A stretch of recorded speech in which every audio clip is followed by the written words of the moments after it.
All right, ladies and gentlemen, welcome to the show. And we have a tradition on this show, unlike any other. Anthony, Joe, time for our annual quick Puppy Bowl preview. We have Team Rough with Kerry Pawshaw and Lobster Roll versus Team Fluff, featuring dogs like Benito and Josh Howland. Guys, instead of predictions for the game, I'm going to ask for your predictions on the MVP later in the show. Guys, introduce yourselves. I'm Steven Rabinowitz. I'm Jake Kaplan, and it's interesting that Rabbi did not mention me when he was setting that up. Sean, you're welcome.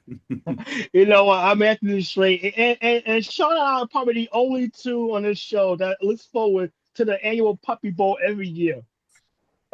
And that is I'm Joe Joe Tufaro. I Tufaro. have no opinion on the subject. Of course he doesn't, but he knows my comedy. This is the Super Bowl 60 edition of On the Sports Lunch. Joe Tufaro, my partner from Official Review Podcast and friend of the show, is back. Welcome, sir. Good to see you. Finale. The biggest day in sports is tomorrow. May I say it's the biggest greed day in sports? Oh, hey, Might be a I clue love from him. I love him. I'll be looking forward to hearing him sing. Might be a clue to some of the show today. The top seed out of the NFC of the Seattle Seahawks faces the team with the most Super Bowl appearances in the New England Patriots. They also have a tie, by the way, for the most Super Bowl wins and losses. So in less than 36 hours, if you do the math, one of those ties is about to be broken. We'll look at both teams, incorrectly prognosticate, and throw some more new coaching hires and add a dash of the Hall of Fame as well. What a brain stew of a recipe. Anyway, like and subscribe to facebook.com and youtube.com/on the sports lines. But if you're going to complain about the halftime show, hold the comment for a few days until you think about it for at least another 1 hour. Amen. Let's get to the biggest of games. The Patriots and Seahawks battling in a Super Bowl 49 rematch. Hopefully, this sequel isn't as redundant as the original. Both are a combined 33-6 this regular and postseason combined. And by the way, both of them lost week one at home. The Patriots lost week one at home to the goddamn Raiders, who have the number one pick in the NFL draft. This is the first time, by the way, in 9 years that both Super Bowl head coaches come from defensive coordinator backgrounds. You're welcome, Joe. Anyway, let's get to both teams. Jay and Anthony, you're on the Patriots, who after a loss to their division rival Buffalo in mid-December won 6 straight, including 3 in the postseason, against the Chargers, the Texans, and Broncos on their way to the left coast. Newly minted Coach of the Year Mike Vrabel looks to be the first NFLer in history to win the Super Bowl for the same team as a head coach and a player of that team. Let's start with the offense, Jay. And even though he was one misplaced Justin Herbert vote away from the MVP, Drake May has not shown that form in the postseason. I know I'm going to miss a lot of the musical references, so I'll be looking for a cheat sheet afterwards, partner. This may be a Captain Obvious choice, but when you look at how May played during the regular season at an MVP level, leading the NFL in completion percentage, yards per attempt, and passer rating, as compared to how he struggled so far in the postseason, that Captain Obvious choice has a little more nuance than you might think, especially if he needs to put a cape on and be Superman as the Patriots face what is arguably the best defense in the NFL with an offense that has managed just 18 points a game in their 3-game run to the Super Bowl, the fewest by any team entering the Super Bowl since the 1979 Rams, 15 points a game. Of the 32 quarterbacks over the past 10 years with 3 starts in a postseason, May ranks dead last in both EPA per pass, play, and success rate. He's also been under 60% completion in each of his 3 postseason starts heading into the Super Bowl. Only 2 other quarterbacks have been under 60% in 3 games leading into the Super Bowl. Tom Brady in 2021 with Tampa Bay, Joe Flacco in 2013 with Baltimore. Each of those guys won the Super Bowl that year. Granted, some of May's his struggles can be explained by A, playing 3 teams that were top 5 in total defense and top 10 in DVOA in the Chargers, Texans, and Broncos. And 2, he spent the last 6 quarters playing in conditions that reminded me of what Jon Snow saw beyond the wall. May is just 43 of 77, 55.8% completion for 533 yards, just 6.9 yards per attempt, 4 TDs, 2 picks, and 84 flat passer rating. He does have 141 rushing yards with games of 65 and 66 and a touchdown in the AFC playoffs. His passing numbers are well below his regular season MVP level numbers. His 2 worst games of the season by EPA per dropback and success rate were the playoff wins over the Broncos and the Texans. His sack rate has jumped from 7.8 in the regular season to 14.7 in the playoffs. And while he had 0 turnovers against the Broncos, against a defense that did not force many this season, he did take 5 sacks for the 3rd straight playoff game. Overall, he's been sacked 15 times, the most in the playoffs by any quarterback to reach a Super Bowl since 1970. And per NFL Next Gen stats, he's taken a sack on 48.4% of his dropbacks when under pressure, which is double his regular season rate. And he's fumbled 6 times, losing 3 to go along with those 2 interceptions in 3 games. And now he faces a Seattle pass rush that has as good a D-line, and Mike McDonald does such a good job of disguising things that they don't have to blitz. The Seahawks were the 9th best in the NFL in regular season at pressuring quarterbacks using a standard pass rush, 4 guys, 36%. In the postseason, that rate's up to 42%, 4th best. May led the NFL in EPA per dropback against standard rush in the regular season, but in this postseason, he ranks 13th among 15 qualified quarterbacks. So what does May need to do, and what will I be watching for him against this defense?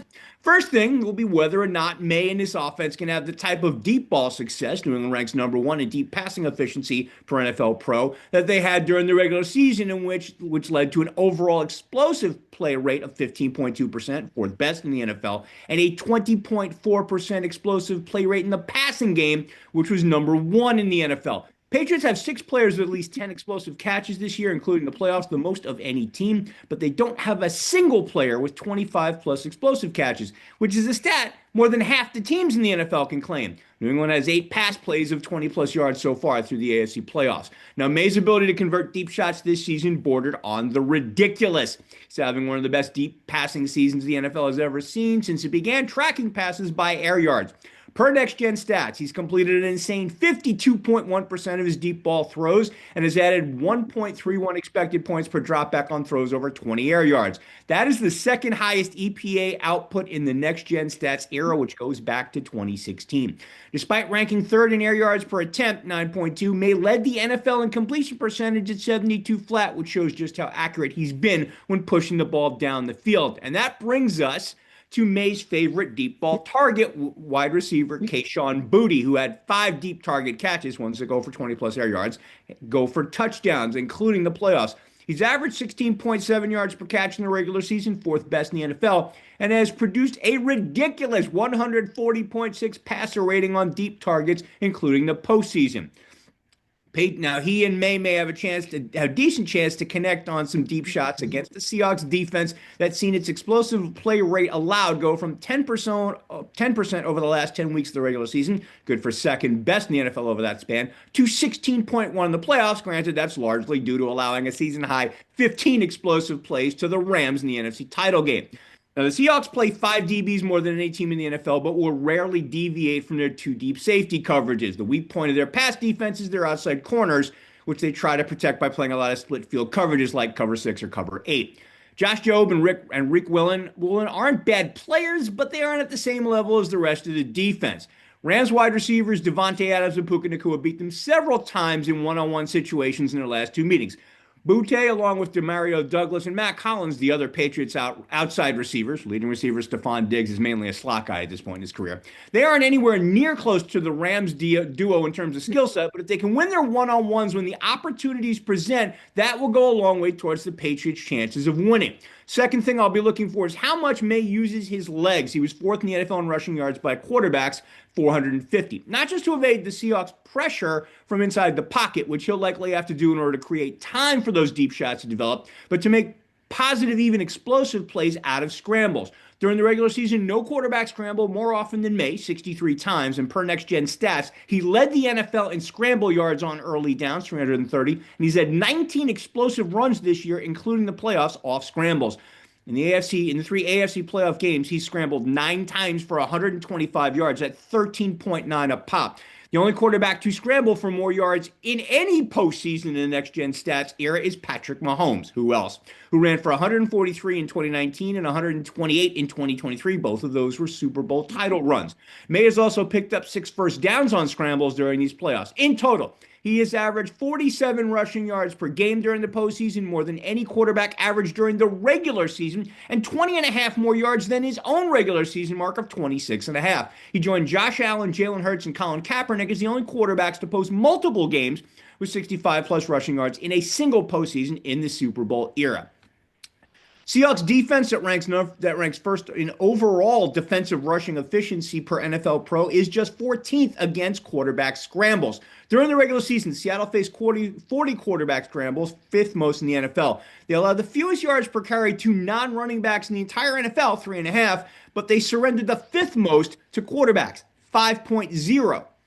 In the postseason, they allowed 37 rushing yards to Brock Purdy. That's his 2nd most in any game this season. And even let Matthew Stafford run for 16, his most in any game this season. May should be on the lookout for running lanes early and often against this defense. If Seattle can't keep him contained, he'll very likely add to that explosive runs total, which will also go a long way towards the Patriots' chances of winning. Drake May is doing things in his 2nd season that nobody saw coming, especially in OC Josh McDaniels' offensive system that asks a lot of its quarterback. Set protections and run schemes. Read coverages rather than going through pure progressions. Yes, New England does have some pure progression reads in their system where the quarterback finds the open man by going 1, 2, 3, etc. But with coverage reads, May has to read man, zone, or safety shell indicators, 1 high versus 2 high, in order to decide where to go with the ball, which is a challenge not every quarterback can handle. His ability to do all that with his brain and his arm, coupled with what he's done with his legs, is why, even though he hasn't played at an MVP level, the Patriots are in the Super Bowl. I'm going to end this with an NFL next-gen stat. The Patriots are the best team in the most important part of football, passing offense. Number 1 in EPA per play at 0.23. They also have the largest difference between their EPA per play on design passes versus their EPA per play on design rushes, 0.28. That, in a nutshell, is why the Patriots quarterback will be the player to watch for the Patriots offense. It'll be critical that they put the ball in his hands and, to a certain extent, his legs as much as possible in the Super Bowl. And it's equally critical that the version of Drake May that shows up be the one we saw in the regular season. Anything less, and the Lombardi Trophy will likely be lifted by the Seahawks. You know what's funny, considering all of this talk about May being a runner, and I think that's his biggest strength, obviously, in this playoffs and a lot during the season. He only had 8 design runs this entire year. Yeah, most of his stuff came out of scrambles. Yeah, including in the AFC Championship. By the way, in this year, there are in the top 10 quarterbacks per rush, Seattle's faced 1, Baker Mayfield. And that was early in the season. They lost that game. That was their 2nd loss. Yeah, they don't have a lot of experience other than facing Kyler Murray in the division of dealing with mobile quarterbacks who can make positive plays utilizing their legs. So we'll see how much of a monkey wrench that throws into Mike McDonald's defensive plan, though the guy is a freaking wizard, so he probably has something prepared for it. By the way, it's rare that we get to talk about an easy thing on Seattle's schedule rather than the easy New England schedule that everyone's been talking about for weeks and weeks. Yes, sir. Okay, so Anthony, we haven't seen less points given up by a defense in a 3-game stretch in the playoffs since the 2000 Ravens. I'm sorry, I just threw up in my mouth mentioning that. But who on the Pats D is going to make sure that the Seahawks offense is having trouble trying to sleep as they think about tomorrow night? Well, speaking of which, before we start, you mentioned Green Day. I just realized by 10 p.m., one of these teams are going to be right alongside a Boulevard of Broken Dreams. Yes, sir. Gonna take that out of my script. Thanks, Anthony. You got about 4 or 5 Green Day songs. Thank you. Rabbi, you got a pair of Green Day fans here. You should have seen that. I got more. I can adjust on the fly. All right. Well, Milton Williams, the defensive tackle on the New England Patriots, the guy I'm looking at. The free agent acquisition for the Patriots this last offseason, he's been a big part of the Patriots defense that's led the NFL in rush defense, 79.2 yards per game during the regular season.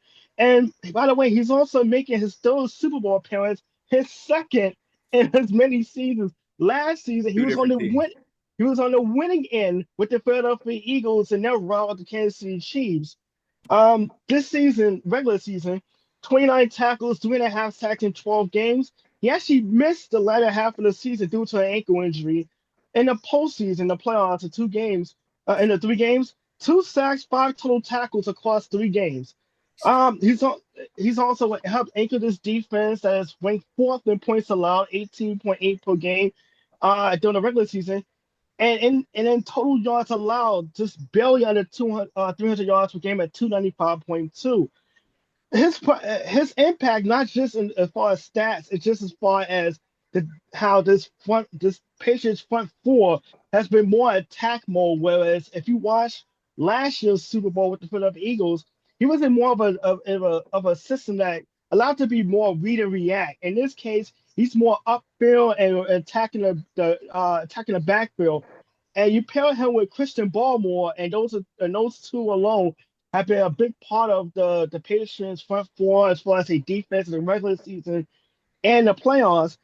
A key matchup though to watch for tomorrow is going to be Williams going up against line up against Anthony Bradford of Seattle.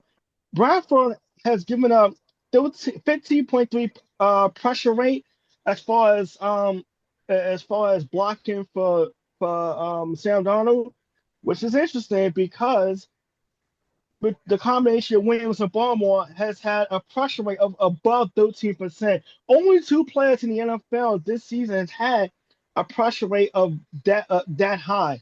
So if the Patriots are going to win, you obviously know getting in Sam Darnold's face is going to be a big part. But if you're able to get the pressure up the middle, which are a combination of defensive tackles, that's going to really be making a long night for Donald. It's not going to be able to step into any passes.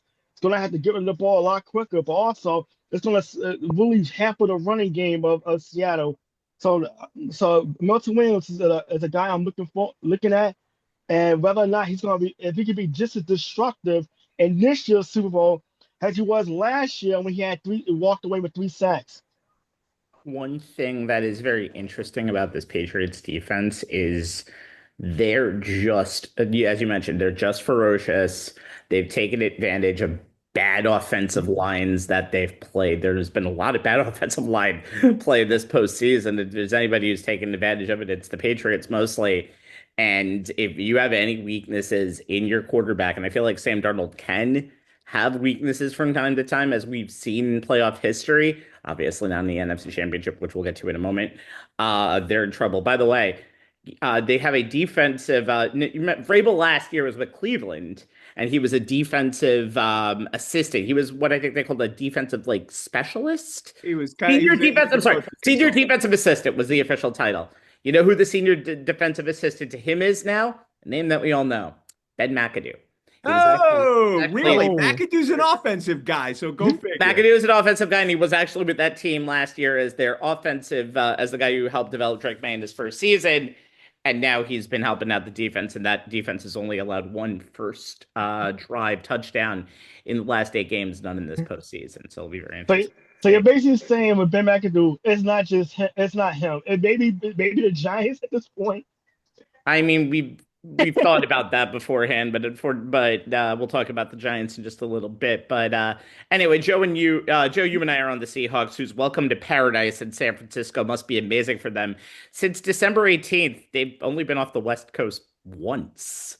They've played Seattle, they played twice in San Francisco, and they've played once in Carolina. They've won 9 straight since losing to the Rams November 16th and overcame the gauntlet of their division rivals, San Francisco and LA, to get here. The NFC West, there can only be one. By the way, the Seahawks are coached by Mike Macdonald, and I did not know this. This is fun. Mike Macdonald is the first ever coach to reach the big game who never played a single down of college football. Yes, that's right, Wow, that's Anthony. right. That's right, Anthony. Not That's right. every coach needs to have been in the trenches. So, Right. as a Nope. former analyst, I'm very excited to say that. Okay, Joe, start us off with the QB of the NFC champs, who can be the first starting QB to win a Lombardi on his 5th team. By the way, no one's ever won a Lombardi on their 4th team. The most has been on their 3rd team. So Sam Darnold has had a journey to get to this point tomorrow night. Yeah, and I'm glad for Sam. I think it's his perseverance shows through, and maybe it does show a little bit what we've always talked about is if he had stayed in USC for a couple more years, maybe he would have matured there and learned a little bit there. And then, of course, going to a team that couldn't teach him anything and immediately made him a starter. These are all things that are detrimental. And I was also happy to hear this week that the GM from Minnesota was fired, because when you decide that the guy that won 14 games for you needs to be replaced by some rookie that just happened to play in the same state but didn't really show much in college, was a really, really bad I mean, choice. close to the same state, but same conference. Same idea. Who cares? They're all the same up there. There's no difference between Minnesota and Michigan. Nobody knows where they are anyway. It's all white. Hey, That's right. Wolverine No, fan here. he's right. I know. It's Hail to all the not same hail to the color. victor. Nobody knows what's going on. But anyway, you know what I'm saying. It was a poor idea. And then, here's a guy who's won 28 games in his last 2 years. Plus now he's won postseason games. So he's matured to that point. You and I talked, Rabbi, a couple of weeks ago saying, okay, he'd only thrown 17 times in one game and 22 in the other. And they were kind of, very, very well balanced. I don't think they were protecting him, but I think that they were very well balanced with Kenneth Walker and the run game as well. But last week showed how good that he can be. And if you put him in the proper system and he has some weapons around him, he can be successful. And he doesn't. He's not the Jets version of Sam Darnold, and he doesn't make that mistake that then makes the next mistake that then makes the next mistake. He was famous for that with the Jets. We would all be texting each other on Sunday, go, there it is. We knew it was coming. And then there'd be two more after that. And it was brutal. And he seemed to have fixed that. Again, getting a coach behind you that knows what they're doing. He had a very, very good, the guy in Minnesota is very, very highly rated as far as teaching quarterbacks and having an offensive system. And now he went to somebody else in Seattle that has the same idea. So I think Sam is the key to their offense, because and again, you and I talked about this the other day. It's more about, again, in games like this, you can't make mistakes, right? So if Drake May has 2-3 turnovers and Sam Darnold has none, even if he only throws for 215 yards or whatever it is, they're probably going to win, because you just can't make those kind of mistakes. So I think he's learned a lot. Obviously, he's been in the league a long time. He's been around some really, really good coaches. I think he's matured to that point. And again, he doesn't have to put the cape on for this team. No. He doesn't have to be Josh Allen. He doesn't have to be the guy that walks out there and wins this thing. Having a defense helps, as we've all seen, as we've all talked about for years on this show and others. Having a defense helps, that you can continually go back to the Denver New England game. Like, you didn't have to do, after a while you go, oh, we don't have to do anything on offense because our defense is going to win this game for us.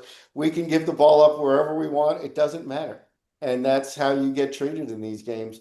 When Belichick was playing the Rams a few years ago, he completely disrespected them throughout the game because he knew their offense couldn't do anything. In the Goff Super Bowl, to the point where he wasn't even kicking field goals from the 30-yard line. He would just go for it on fourth down because he knew he could take advantage of them. And that's what has to be careful tomorrow, is if one of these defenses gets into that point and they start forcing turnovers, or they start forcing some bad decisions, forcing incompletions, then that team is going to be the one that's going to be successful, because they can take over a game and then the offense doesn't have to do anything at all. But I think Sam has proven that, he's come out the other side. He had a bad reputation when he left New York of being scared, of seeing ghosts, right, the whole bit. And I think that he's really come a long way, and I'm rooting for him tomorrow to do well. I'm not sure everybody in New York is, but that's their business. Oh, yes, they are, because the option is rooting for New England. New England. So Exactly. it's really just a prisoner's dilemma right now. But again, as you said it the other day, as Giant fans, we're okay with New England because all they do is lose when they come to you. So Exactly. we're okay with it. You could put them in the Super Bowl every year as long as we're with them. I'm fine with that. So, or even the Mets against the Red Sox, right? There you go. New England is fine with us, with that side of the world. It's the other side of the world that has a problem with New England. Yeah, I'm going to be rooting for Sam. I mean, you guys know I root for USC, so I mean I've been following him since he was playing there. And I think he will actually. We said this, before we came on the air. If he wins tomorrow, he will become the first USC quarterback in the history of that program to win a Super Bowl, and which is amazing considering the lineage of quarterbacks that have come through that system. Going as far back as Pat Hayden in the 70s. The other thing, I think one of the, Joe, you're right in terms of like how Sam has come out the other side. And I think one thing that doesn't get mentioned enough is not only is the year he spent as a backup in San Francisco in Kyle Shanahan's system in that quarterback room it had a complete mental reset for him. And I think put him in a much better headspace in terms of how to play the quarterback position, which has benefited him going forward. It's not something that gets talked about a lot because he obviously didn't see a lot of on-field time during his year there, but it definitely went a long way to kind of like resetting him and putting him in a better place to kind of be the guy we're seeing now. So it'll be we always talk about quarterback rooms, right, Jay? I mean, yeah. a lot goes into that stuff. Forget about who's getting the reps in practice. We don't see what happens after practice. We don't see what happens before. We don't see Nope. meeting rooms. You don't see how much a guy is working outside, or if We don't hear the conversations. We don't see the film coach or studies. whatever, right? So I think all of that stuff really goes a long way if the guy takes the time to do it correctly, and he obviously has. Yep. The other thing about USC quarterbacks, the hype machine out here is no, but I'm going to tell you the truth, Jay. The hype machine out here is real, right? So Oh yeah. very poor draft picks in some cases.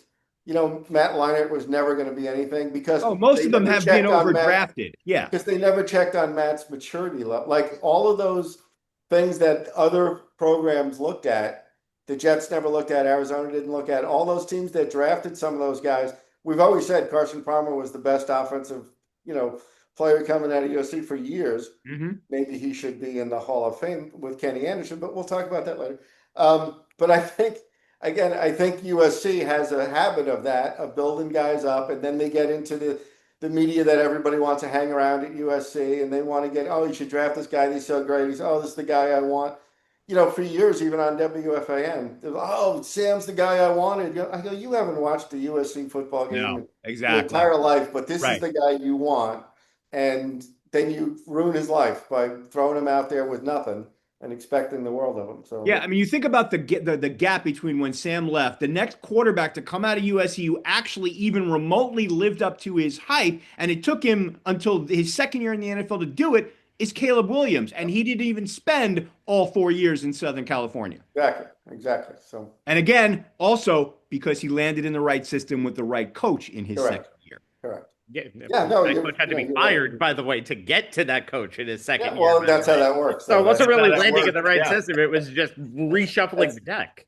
That's how that works. Yeah.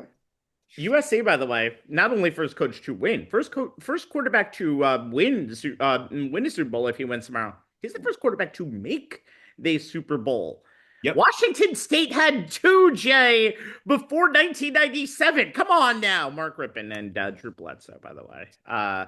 But it'll be interesting to see also North Carolina's first Super Bowl quarterback is also tomorrow night with Drake May.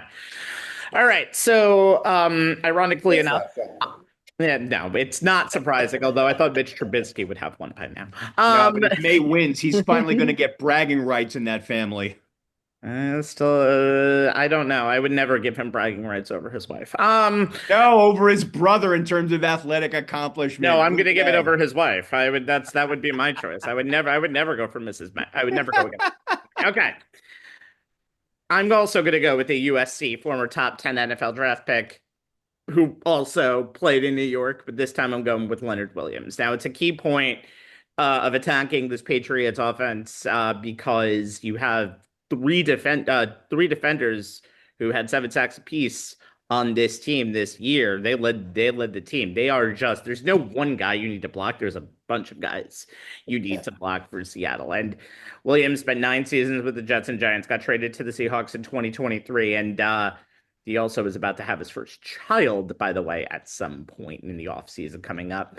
Didn't get to enjoy a lot of team success. He only played in 2 playoff games with the Giants in 2022 before getting here. And now, all of a sudden, the man's a veteran leader on this team. And it's going to be very interesting to see. Now, this is a defense that can really cause problems. I think Jay kind of talked about it beforehand. But when you look at this team on defensive success, Seahawks negative 0.196 expected EPA, expected play average allowed per run play. And that leads not only the league, but all 20 teams that have made the Super Bowl since 2016.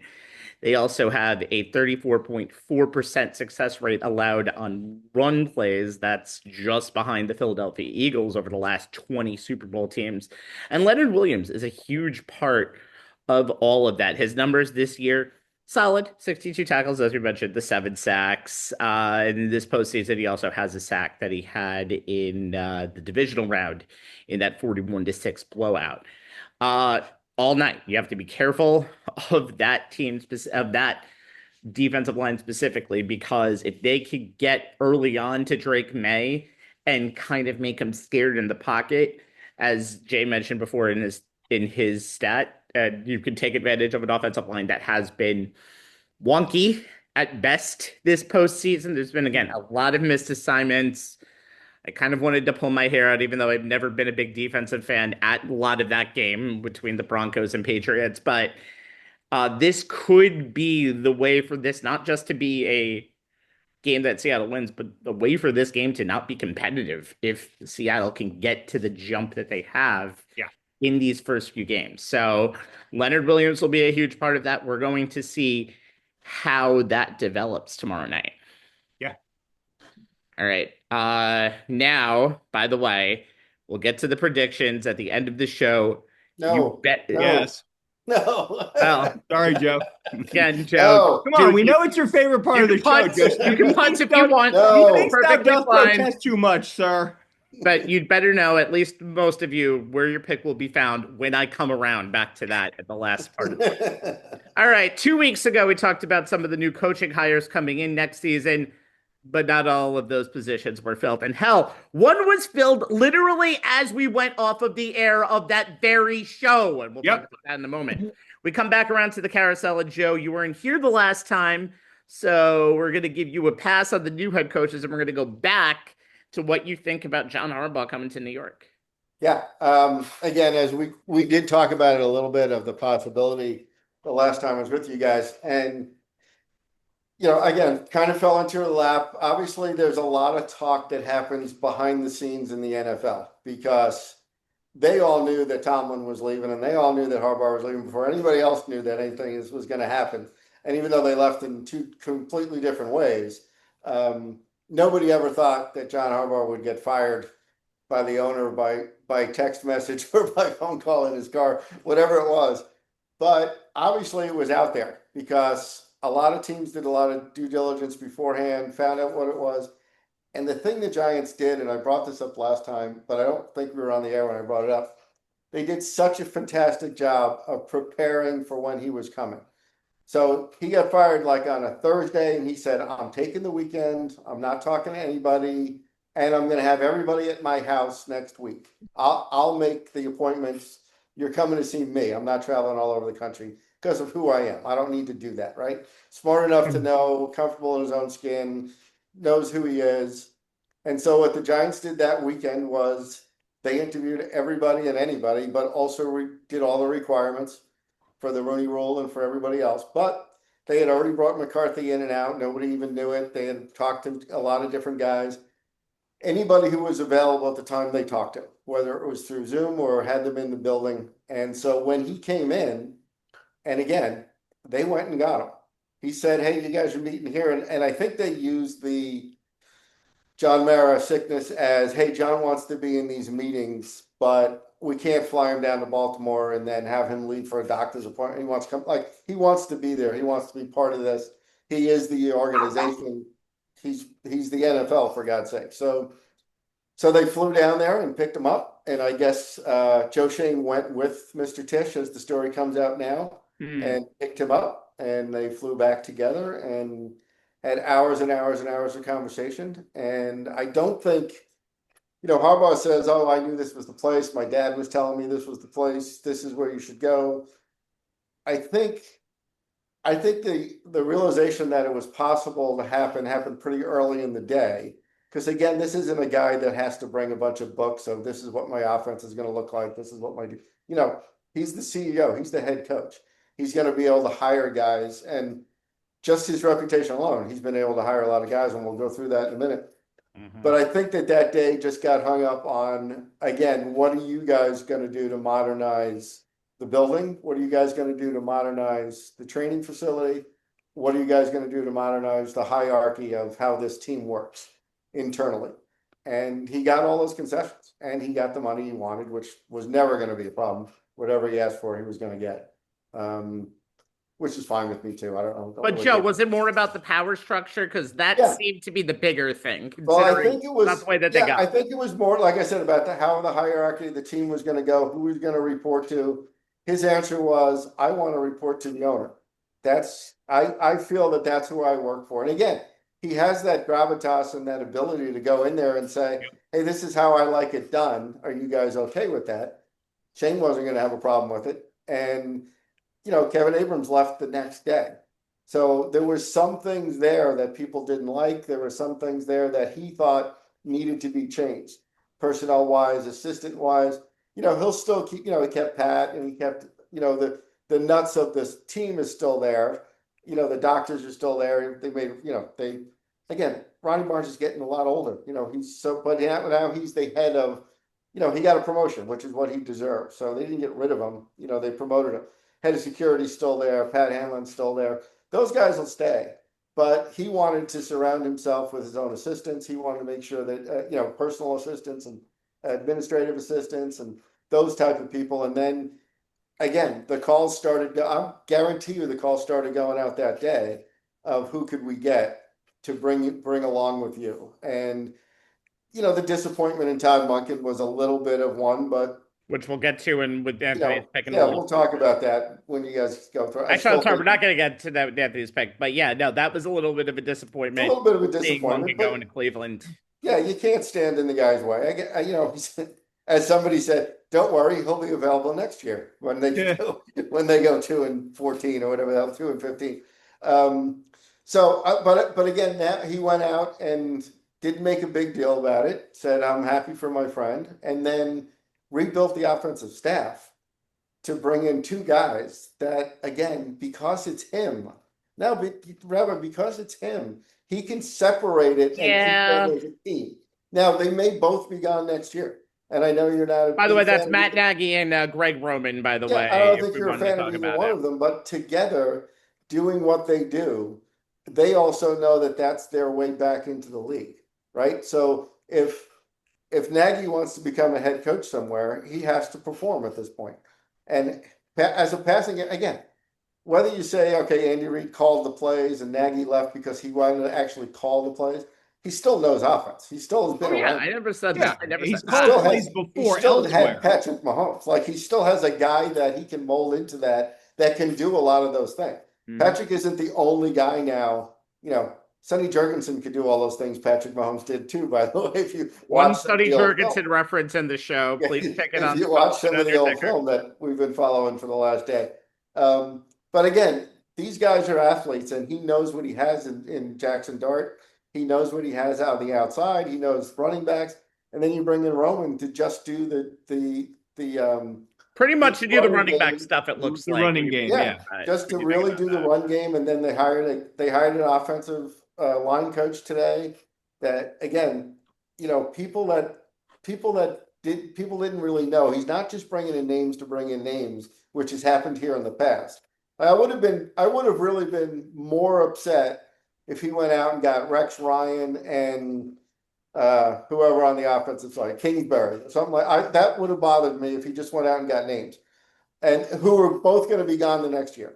That's not what I want to see. I want him to be in charge. Want him to be comfortable. Again, that room will work just fine because it's him. This isn't Brian Daboll and having Wink Martindale going, yeah, screw him, I'm doing whatever I want. That's not going to happen to John Harbaugh. So I'm happy with this thing. I'm happy with the choice. I'm happy with the way ownership gave up part of what has to happen, but it's also, because don't forget John, I don't know if you've seen what John looks like lately, Mara. There has to be some kind of succession plan here as it is. And so maybe switching off some of this stuff will only make them better going forward.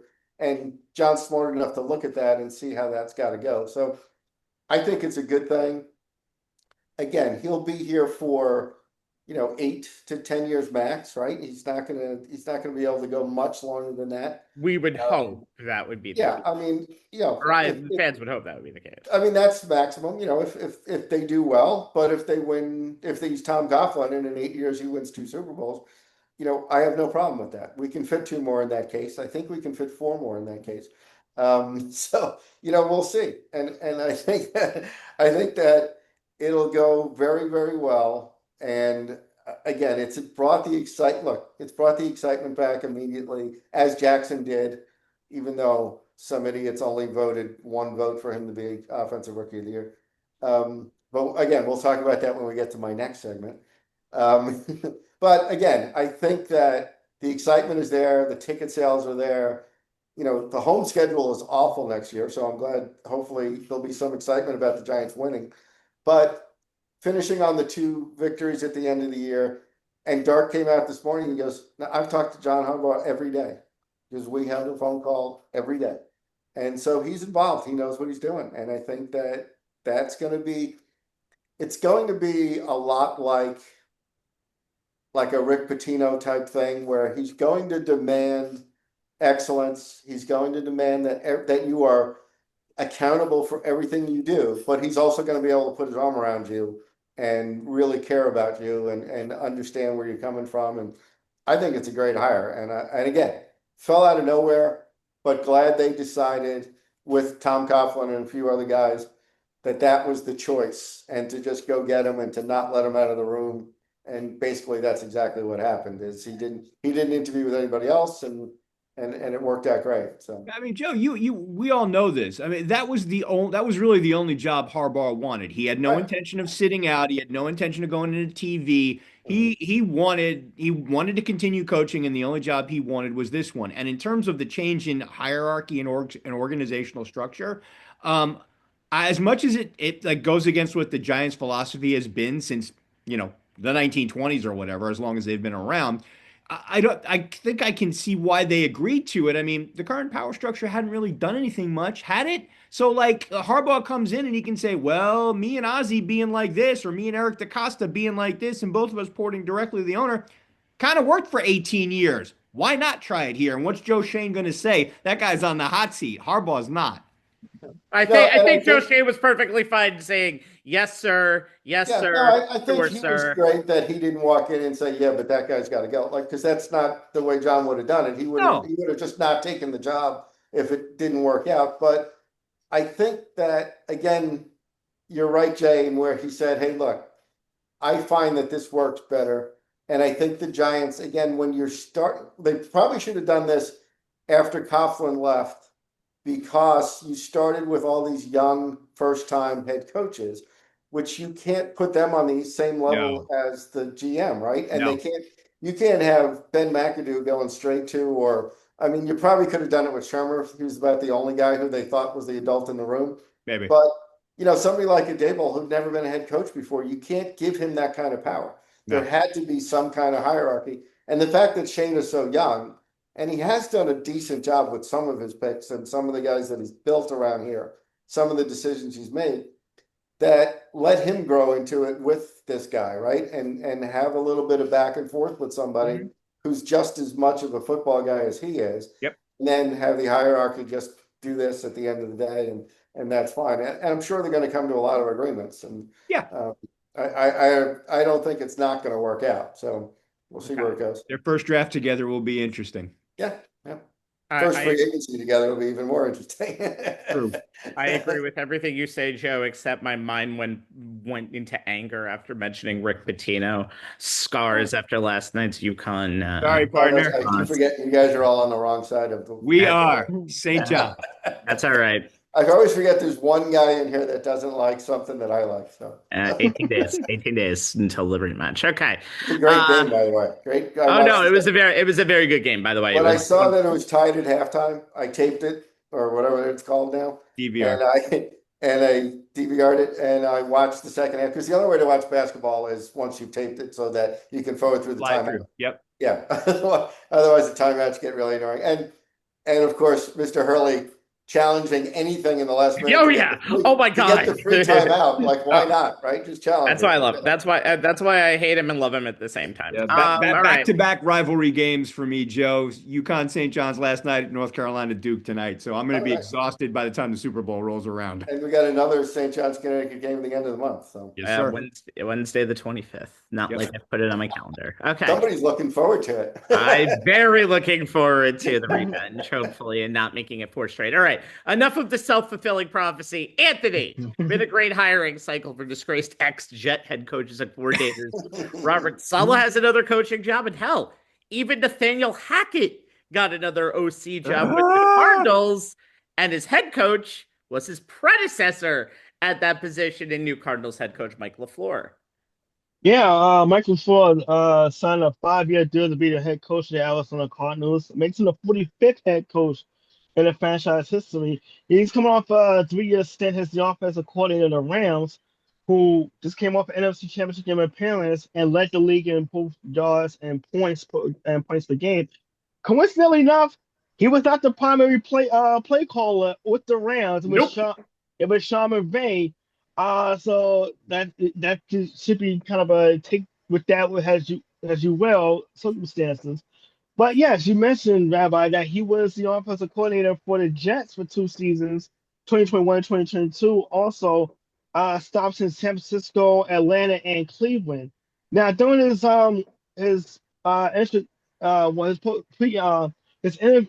introduction, he is going to be the primary play caller, which is ironic since as a head coach, since that was Sean McVay's situation in Los Angeles.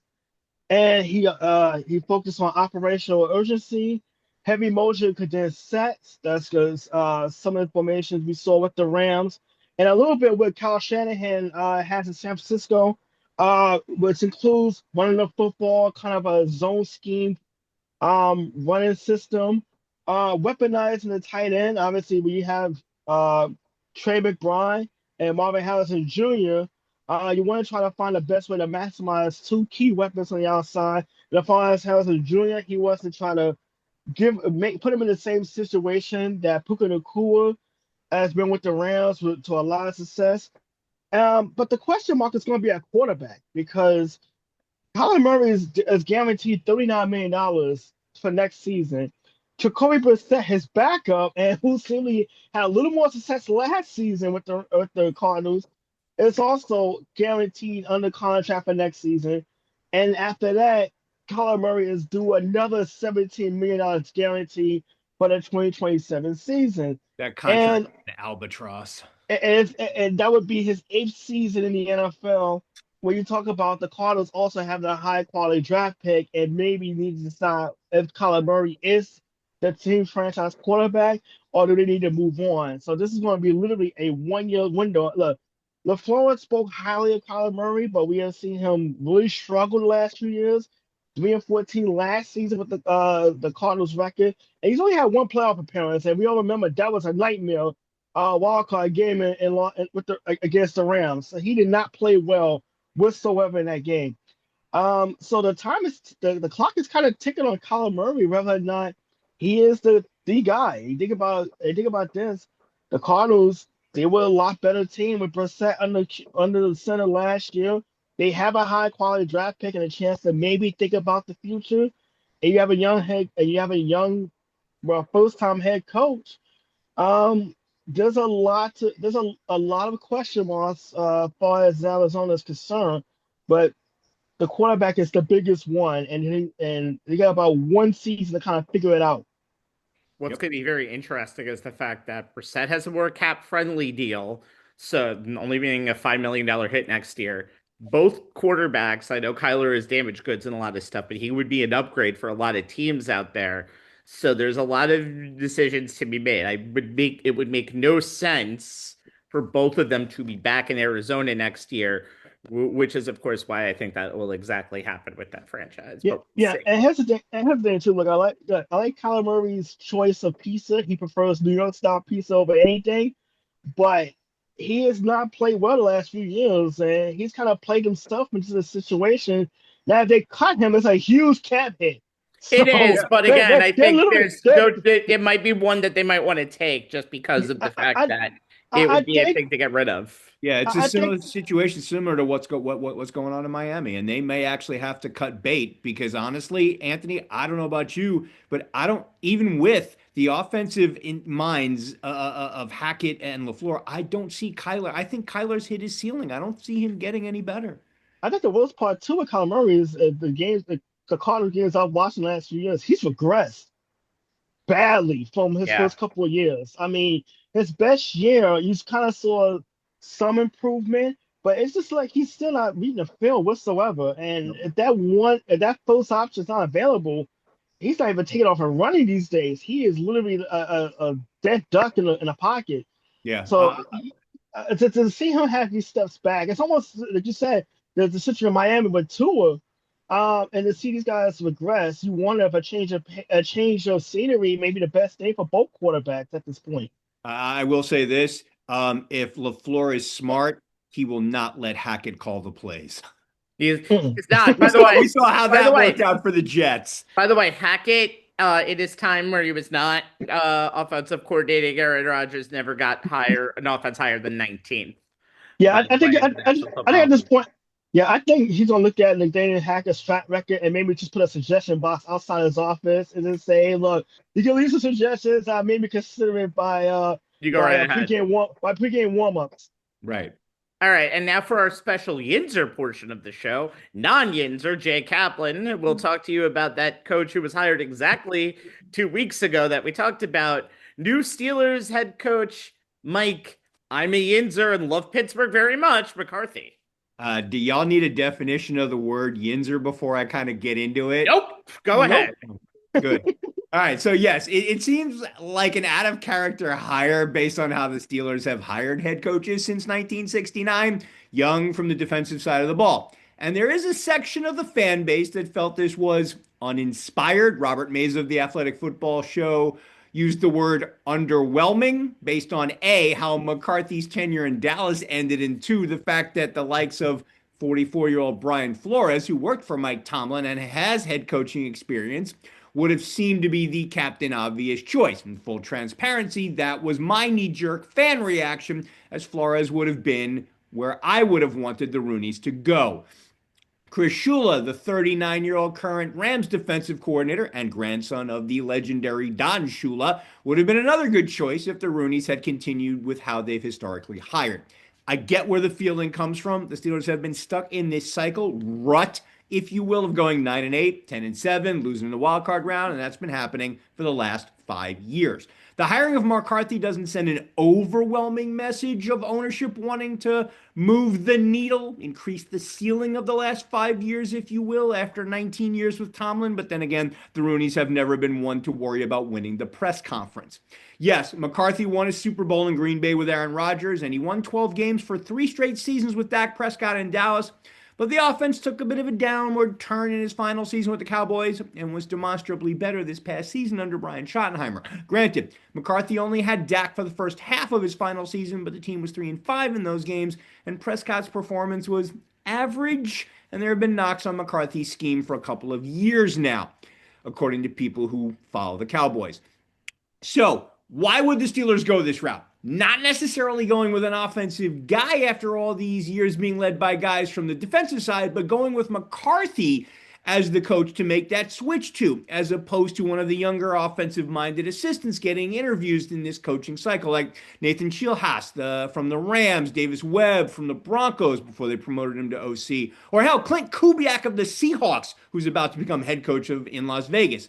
Because on the surface, McCarthy would seem to be another version of Tomlin just on the offensive side of the ball.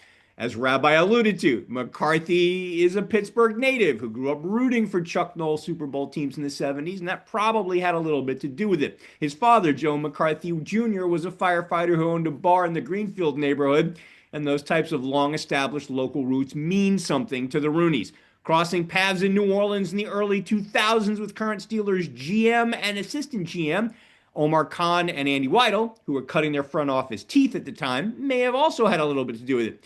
But I'm going to guess that the biggest thing that held weight with the Rooneys was McCarthy's work with quarterbacks like Joe Montana, Rich Gannon, and Brett Favre, along with Aaron Rodgers and Dak Prescott, in the hope that he can use that experience to get them out of this cycle of stagnant quarterback play that they've been stuck in since Ben Roethlisberger retired. In the NFL, teams fall into two categories: those who have legitimate QB1s and those who don't.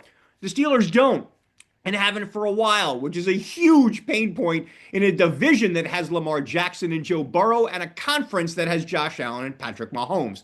More than anything else, by hiring McCarthy, who was the quarterback's coach in KC and Green Bay before moving on to OC positions with New Orleans and San Francisco, the Steelers are acknowledging that the reason they're in this current 5-year rut is because they've repeatedly failed to identify, draft, and develop their next franchise quarterback. Now, whether that's 2025 sixth-round pick Will Howard, who Rodgers enjoyed mentoring this season, or someone who isn't on the roster yet, is to be determined. And that someone may not even be among the 2025 quarterback draft prospects. Alabama's quarterback Ty Simpson is in the conversation for QB2. Steelers are not getting Fernando Mendoza. Sorry, guys.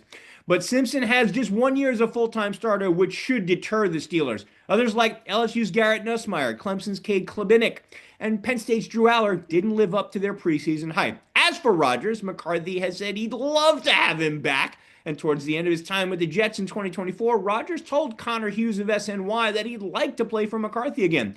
So maybe now the 42-year-old quarterback, who thoroughly enjoyed this past season with the Steelers, will give some serious consideration to returning to the Berg for 2026, especially since he knows McCarthy's scheme, which has evolved beyond Bill Walsh's original West Coast offense inside and out. A scheme that McCarthy has said he will adapt to the skill sets of the players he has in Pittsburgh. In terms of key staffing positions, bringing in someone who can be the head coach of the defense as defensive coordinator is a requirement for a head coach who will also be the offensive play caller, which McCarthy has said he would do. And I think he hit it out of PNC Park with the hire of Patrick Graham as defensive coordinator. With no players aside from Max Crosby, who really stood out, Graham somehow had the NFL's second and third lowest paid defenses per over the cap during his first 2 seasons in Vegas, in the middle of the pack in EPA and DVOA. Graham has 17 years of NFL coaching experience, including the last 7 as a defensive coordinator with the Dolphins, Giants, and Raiders. Joining McCarthy in Pittsburgh is a bit of a reunion, as Graham was the Packers linebacker coach and defensive run game coordinator in McCarthy's final season in Green Bay in 2018. Graham's defensive philosophy is flexible, rooted in the exotic simulated pressure and coverage schemes of a modern NFL defense, with pieces borrowed from mentors like Bill Belichick when he was with the Patriots, Steve Spagnuolo during his time with the Giants, and Mike Pettine during his time with the Packers. Graham's known for adapting his scheme to fit his personnel. For example, while he's run a 3-4 base at many stops, he ran a mostly 4-down front with the Raiders because he felt that best maximized Crosby's skill set. For the Steelers, he'll likely return to that 3-4 base, as it's something McCarthy plans to keep intact, saying, quote, "The defensive system has been here since 1992. It came here with Coach Cowher and Dom Capers. I've always been a fan of it. Always felt it was the toughest one to compete against as an offensive coach, is part of the reason why I went to it in Green Bay. It's a defense full of talented, if aging veterans like TJ Watt and Cam Hayward, but it should give Graham what he needs to execute an effective defensive scheme." The offensive coordinator position isn't a huge one, as the DC's position is with McCarthy calling plays, but not being able to bring Scott Tolzien, who was Rodgers' backup for a time in Green Bay and was McCarthy's quarterback coach in Dallas before joining the Saints in the same role, is a big blow. New Orleans promoted Tolzien to offensive coordinator, the job McCarthy wanted him for the Steelers, in order to keep him. So McCarthy pivoted to former Vikings tight end coach, offensive passing game coordinator Brian Angelico, who had a big role in game planning for Kevin O'Connell the last 4 seasons. Angelico, who has 30 years of coaching experience, was McCarthy's tight end coach in Green Bay for 3 years, and he also has local roots, having spent 4 seasons as the tight end coach at Pitt. Now, maybe coming home to lead the team he grew up rooting for will rejuvenate both the 62-year-old McCarthy and the franchise. If his intro presser is any indication, he got so emotional because coaching this team is a dream come true for him, even if it's not so much a dream come true for the fan base, who will likely have as much patience with the new head coach as they did for the old one. The good thing is that the Rooneys are known for their patience, and that's a quality they'll need to continue to utilize it while they do their level best to find that next franchise quarterback for McCarthy to try and develop.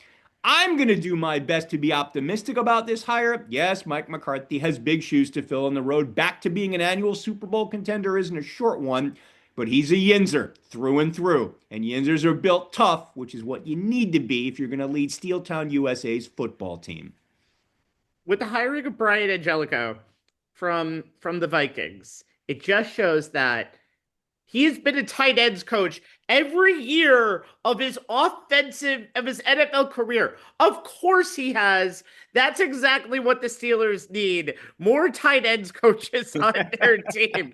Luckily, he's not calling the plays. But yeah, it was a rough blow to have to lose Tulsi. To lose Tulsi, yeah. But I actually think this might not be the worst hire. But I think me and Joe have always said when we talked about this last week, they just need a plan to move up, and we need to figure out what it. They need to figure out what it is, and I think I might come around to the fact that they need Rodgers at least for the sake of this team for one more year. Yeah, I mean, I agree with you, Rabbi. I think they need one more year of him because I think him coming back, and if they keep Howard on the roster for another year, that's another year that Howard has of learning from Rodgers, and maybe they'll get to see if they have something there or if they actually need to start thinking about drafting a quarterback after next season when maybe the quarterback class will be deeper. It's supposed to be much deeper. Theoretically, but remember, Rabbi, coming into this season, it's supposed to be. That's what I said. Yeah, this one could have been better, but it could have been better. So, like I said, I think the patience that I don't know if they're going to necessarily backslide to 7-10, 6-11, where they'll move up into the teens as a draft, in the draft. It's possible, and Steeler fans need to accept the fact that may happen, but it's not necessarily McCarthy's fault if it does. Some might want that. Some might want that for some cases, which is so. That's the thing. And it's not something that Steeler fans are accustomed to, but the only way you're going to move up enough spots in the draft to have a shot at getting your next franchise quarterback, you got to lose a few more games than you're used to. Yeah, we'll see what happens. That was going to be a very interesting experience. All right. With all of this stuff, bite my lip and close my eyes, the Buffalo Bills decided to promote from within for their head coach. Yeah, so they fired Sean McDermott right after their loss in the divisional round to the Denver Broncos. And then after a long search, Terry Pagula having a press conference saying, It's not my fault and it's not our GM's fault. By the way, they also promoted Brandon Beane, even though he gave Josh Allen no big-time weapons to throw to over the last few years. Just a dink and a dunk there. They end up promoting Joe Brady, their offensive coordinator, to the head coaching job. Now, I'm an LSU football fan, so I'm going to say I do enjoy the fact that Joe Brady, who's actually been very good as an offensive coordinator, but what he did in college was amazing. He had Joe Burrow for one season as a transfer. Burrow had the NCAA single season record, 60 passing touchdowns, 65 total touchdowns, 76% completion percentage, a 60-6 touchdown to interception ratio. Ooh. And a lot of people think that the LSU 2019 team is one of the best college football teams of all time, and rightfully so. But when when in November 2023, when Ken Dorsey, offensive coordinator, was fired, his numbers have been really good. Since promoting Brady, the Bills in week 11 of 2023, the Bills have ranked first in EPA per play, 0.1, expected points added per play, 0.14, and second in points per game at 29.1. The Bills have had 9 games with 30-plus points this past season, and that was tied with the Rams for the most in the NFL. Josh Allen won the MVP last year, very narrowly, and running back James Cook was the rushing leader this year in 2025. The offensive Buffalo, most points in a single season in the franchise, 525, touchdowns, 65. Now, with all that being said, and I'm going to get to a little bit of a rant in a second, let's just talk about who they hired on the offensive side. Pete Carmichael.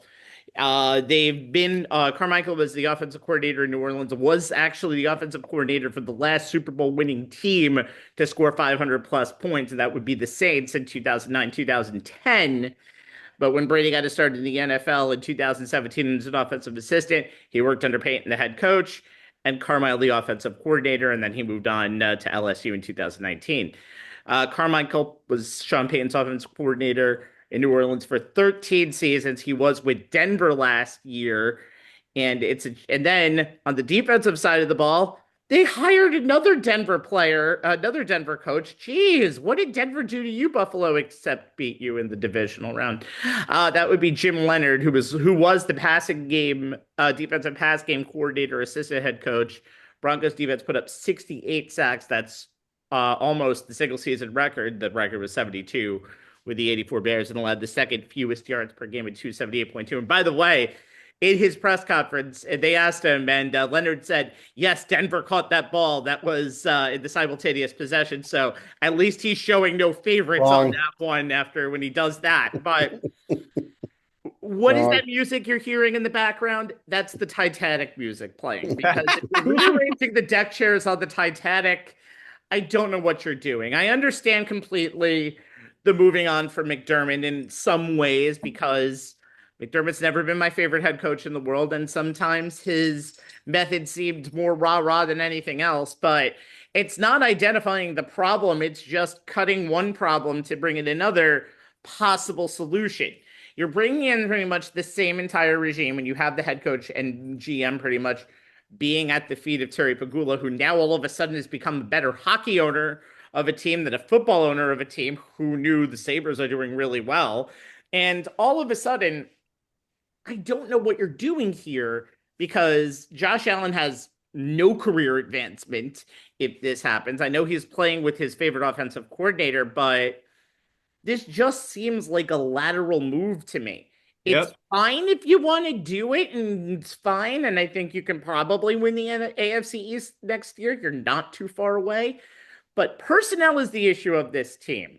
Like they had Stephon Diggs, and I know Diggs is now more of a slot receiver. He's a little bit more of a slot receiver. He has been a good go-to guy this year at some points, but you have Keon Coleman, who again we talked about 2 weeks ago, was basically thrown under the bus by management in the interview to bring in the press conference to bring in Joe Brady. And you have Khalil Shakir, pretty good, not a number one wide receiver. Two tight ends. I know a Pittsburgh fan loves saying two tight ends that are reliable, but both are oft injured sometimes, so not great. And you brought in the corpses of DeAndre Hopkins and Brandon Cooks midway through the season last year. Cooks being your most reliable deep play guy in the postseason. What are you doing, Brandon Beane? You should have been the one that went with Sean McDermott out the door. Whoever's coaching this team will be about the same, in my personal opinion. I think Brady will do a fine job, but if you think Brady is going to be the guy that gets you to a Super Bowl, you got another thing coming as you open up your new stadium, upstate New York Bills. Yeah, I think, Rabbi, I think that's in terms of all of the moves that surprised us in this coaching cycle, and there weren't a whole lot that I think completely caught us off guard. This is the one that made us go, what? Huh? Because coming off that press conference right after Sean McDermott got fired, you kind of came away with it with the impression that they were going to search high and low, hither and yon to bring in, make a splash hire, a name that was going to, win them the press conference. And then you just kind of went down the hall and said, hey, you want to move a couple of doors down, Joe Brady? I don't get that. I understand wanting some continuity for Josh Allen, but come on. Really? Really? Again, I think this team has a lot of looking in the mirror to do, and possibly if they have a season worse than last year, then they might do that. If anything, it proved that Terry Pegula should stop having press conferences. If anything, it proved Terry Pegula should stop talking and probably maybe let his more Hall of Fame, maybe let his more successful daughter talk more for him in the future. Yeah, he may be a good guy, and by all reports, he's a good human being, and the Sabres don't seem to mind him as their owner, but as a guy who apparently doesn't do a good job speaking in public because he has a severe case of foot and mouth disease, maybe he should leave the football press conferences to Beane and others. I don't even know if he should leave it to Beane.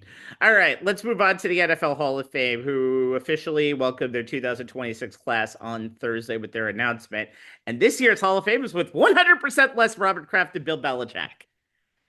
While some are happy to get the call to the Hall, some are gonna have to be, and yes, this is where the Boulevard to Broken Dreams line was, Anthony, hitching a ride to Canton in the future. Yeah, if I'm nothing, I'm not predictable. Me and Jay will focus on more of the Hall yeses, but Jay and Anthony have a bone to pick with some of the Hall no's. All right, Joe, you talked about it, and I feel like this might be a segment that we do for at least another 5 or 6 years if we're still God willing here. Eli Manning snubbed again for the Hall of Fame. Yeah. Again, it's unfortunate that with all of these things, people not voting Tom Seaver in on his first ballot, not getting 100% on his first ballot, Derek Jeter not getting 100%. Like, there were certain guys, so there were people that didn't vote against Bill Belichick, but didn't vote for him because they thought he was going to get it anyway. So I'm going to use my vote for somebody else. And sometimes it's somebody who they just knew that they wanted to give him one vote or whatever it was. Just silly stuff that goes on. And so I don't think, and some of these media guys don't even know who some of these people are or don't even understand some of the history of the game or things that have done or lived through the era that person played in, which is very important. The fact that Shedeur Sanders is a Pro Bowl quarterback. Oh, don't get me started, Joe. No, but that goes on his I don't want to hear that resume. rant. Hang on, guys, hang on. That goes on his I don't want to hear that resume. rant tonight. That That's goes a whole on his other issue. ridiculous resume going forward. And it's stupid. They go, oh, Eli was only a Pro Bowl quarterback twice. Well, he was in the Super Bowl 2 other years. You didn't count those, which he obviously would have been on that list. And then there were years he was hurt 1 year that he had missed the last half of the last game of the season.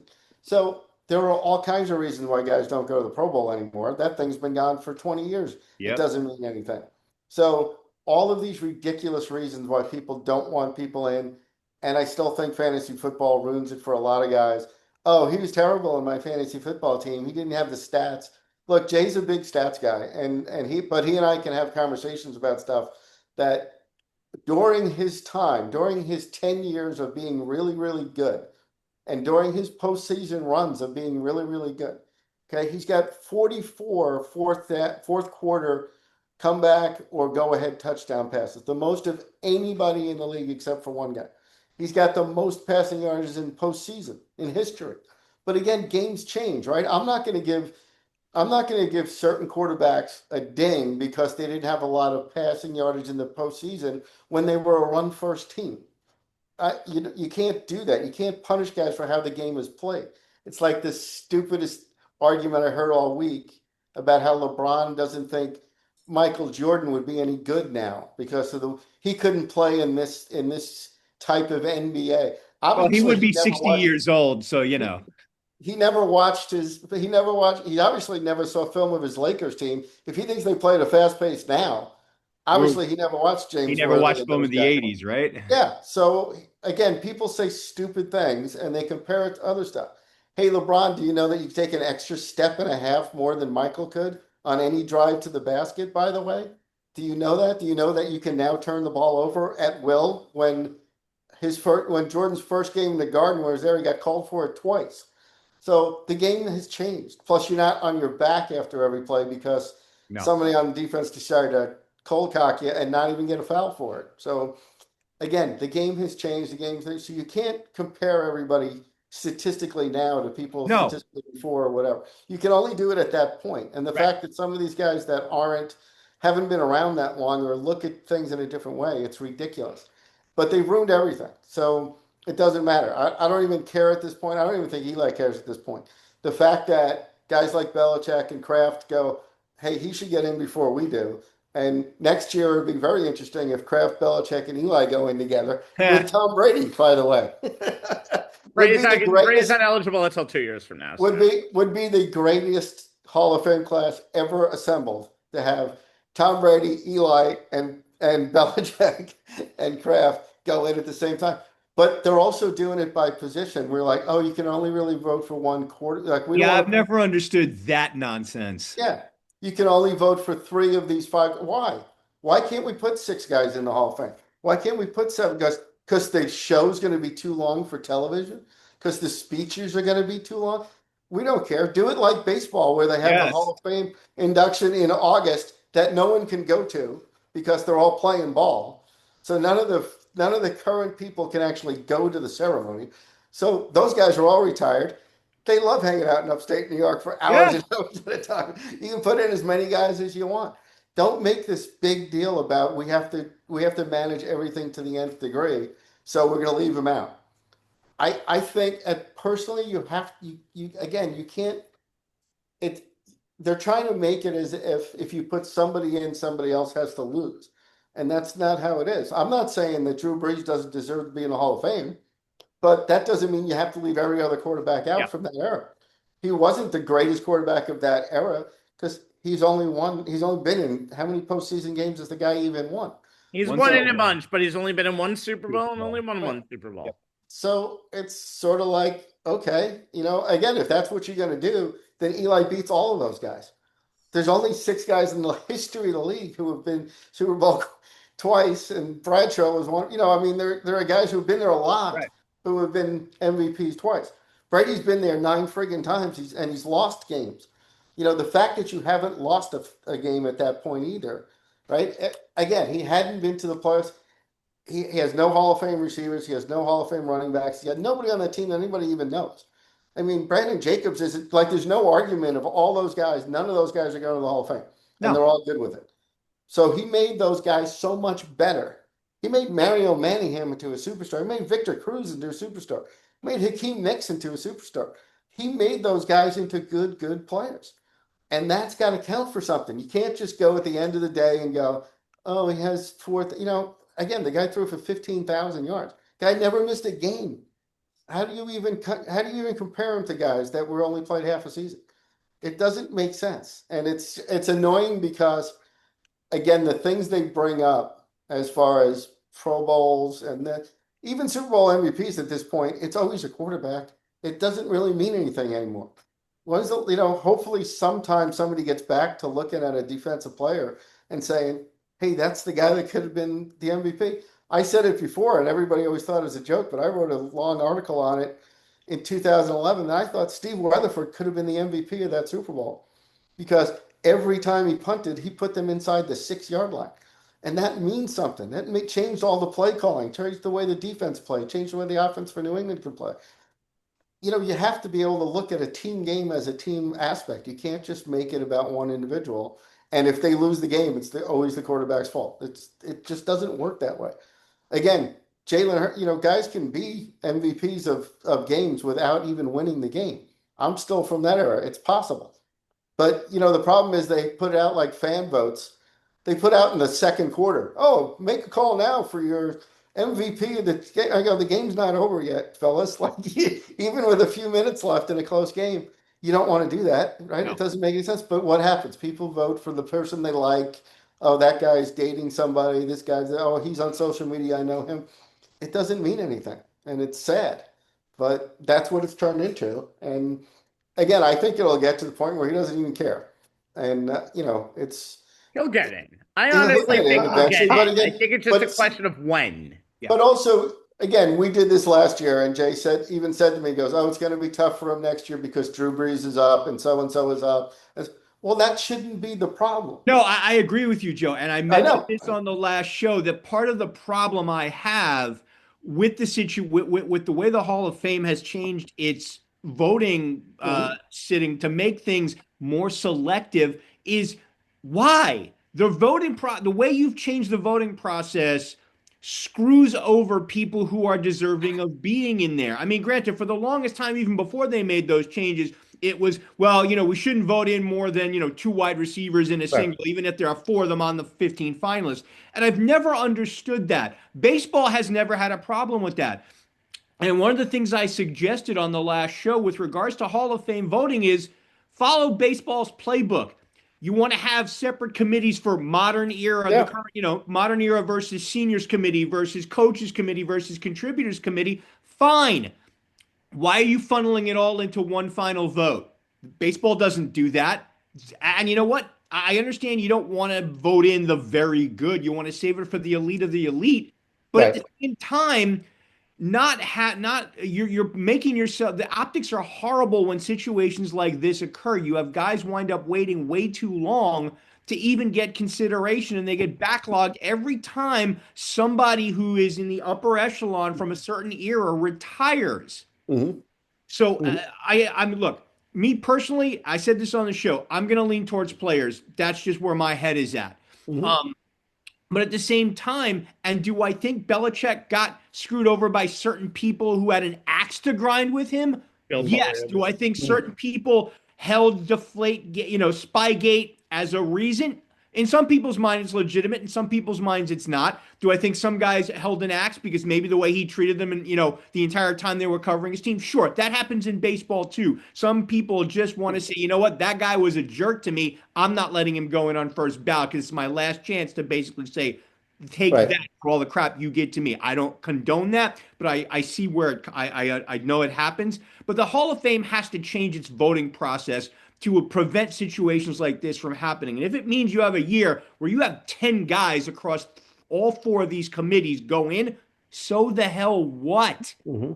So the hell what? But Football fans aren't going to have a problem with it. It's But if over management of stuff that doesn't matter at this point. People aren't going to worry about if 2 quarterbacks go in or if 3 No. wide.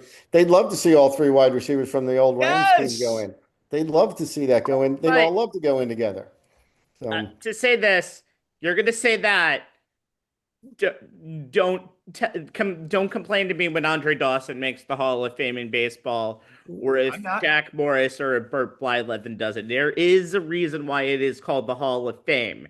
It's not the oh, you were very good, here you go. Oh, you were very good, here you go. But, Let's see, not put all the Redskins in the Hall of Fame No, now. no, no. Okay? Rabbi, I No. understand where you're coming from, but here's the thing. And like Joe said, both in baseball and in football, the game has changed over the years and the Sure decade. does. So Hall of Fame voters need to actually reassess how they go about determining That's a fine. level of greatness. So, and if that means, back, just like with baseball, they've gone from, certain milestone counting stats to certain other parameters and criteria, which better spell out a level of greatness. The NFL needs to do the same thing. Stats are good, but only within a context. They can't be the be all and end all. If you never saw this guy set foot on a playing field and you're going strictly based off analytics and next gen stats, you are not doing your job. As much as I throw these stats out there, you guys know I watch games. I watch these guys play. And if you can't marry the two, then you're doing a disservice Well, to the role you've been given. the problem is when you're saying it though is you're basically saying that stats mean less and less. No, because everybody has overinflated stats out there. And now you're like, oh, I knew he was a good player. but you can compare. You have to compare it in the time frame, is what we're saying. I understand what you're saying on that. Now it's different. Look, all you have to do with Eli is the 2 playoff runs to go into Green Bay and beat Aaron Rodgers, who everybody says, oh, Hall of Famer, even though he's only won 1 Super Bowl. Brett Favre, oh, Hall of Famer, even though he only won 1 Super Bowl. He beat both of them. Oh, right? no, I agree completely. He beat everybody on the road. He stopped the Patriots' winning streak at home. The guy is a big game player, and that's what you want. No, Eli has both of the criteria, by the way. Yeah. That's more of a social media's fucking annoying thing because Eli has the numbers, the longevity, and the playoff success. I want to add to this, and normally when the conversation is good, I have to stay outside the ring and be a spectator and just let everyone duke it out. But I will say this though, there are 27, if you include Drew Brees, quarterbacks down in the Pro Football Hall of Fame. Eli Manning has more passing yards and touchdowns than 23 of those guys. Just putting that out there. Yeah, we talked about. I think I threw that stat out on the show last year. Yeah, 2011 season alone, 15 fourth-quarter touchdowns, 1,219 passing yards. Those are still records to this day that has not been broken. And that's to run the Super Bowl 46. Only quarterback to win multiple Super Bowls with a defense that did not finish in the top 10 in either Super Bowl runs. Think about this: the Giants' defense in 2011 was near the bottom, along with the run. They had the 27th ranked rushing offense in the National Football League. That run was all Eli Manning. When you come down to it, the 2007 run. Think about this: Eli Manning had 1 turnover, 1. That was in the Super Bowl off a deflection. In that game, you think about the 4 Pro Bowls, the Iron Man streak, 210 consecutive starts, Thank and And you. that he should was have kept ended. going. And that was And it should ended. have kept Yeah, going. and it should have kept going if not for one of the dumbest coaching decisions in history. Walter Payton managed the year in 2016. Eli Manning has done it all, and yes, obviously I'm gonna talk about it with my angle too. The the criteria for putting these guys in has to change or be adjusted because Yeah. now you get to a situation where you have multiple great players at Mhm. multiple positions who are just not waiting around for their turn, Okay. and now you got more, and now they're longer on that finalist ballot, and now you wonder if they'll ever get in or if they have to wait for the senior committee to step in to finally put them in the hall. So yes, I agree with Jay. As far as the criteria has to be different, the change, the voting has to be different. And Joe, I agree with you too. Football, like any other sport, it's evolved. It's an evolution. The times change. We've gone from a game that has been so heavy around the running game and pounding the football, and and now we now have a system and an era where the passing game kind of predates everything. Now we're in a situation where you pass the ball to set up the run game. I grew up in an era where it was the other way Reverse. around, Yeah. and you would run the ball to set up your passing game. So that the game is going to continue to evolve. I think the Hall of Fame committee and the voters have to involve their way of seeing the game as well, Speaking of, and not just look at social media and look at stats and numbers because it's like, yeah, the game's involved. You're not going to watch the same game today as you would 10, 15, or even 20 years ago, where we were all, all of us Younger. coming up young, but much younger, of course, but coming up and watching a football game and thinking, okay, this is how the game should be played and won. Whereas now the game is won a lot differently Yes, sir. to yeah. compare those days. Speaking of Anthony, I'm going to go right back to you with your snub, and it's just a simple question. If you looked at a field when you were watching them play on the same field, Torrey Holt was a better wide receiver than Isaac Bruce, in my personal opinion. And Bruce was in the Hall of Fame in 2000. They both retired at the same time, and Torrey Holt is still waiting. Yeah, I talked about this, the criteria and guys just waiting for their turn. Torrey Holt is one of those guys. I mean, this is his seventh year as a finalist for the Pro Football Hall of Fame, and unfortunately, he doesn't get in, so he's gonna have to wait another year. Larry Fitzgerald, who was on that finalist, is in the Hall of Fame this year. Reggie Wade's another guy that's kind of waiting around for that knock on the door that he eventually get in. But you look at his numbers: 920 career receptions, over 1,300 yards, 13,382 receiving yards, 74 touchdowns, 11 seasons, 10 of which he played for the St. Louis slash Los Angeles Rams, well, St. Louis Rams for his career.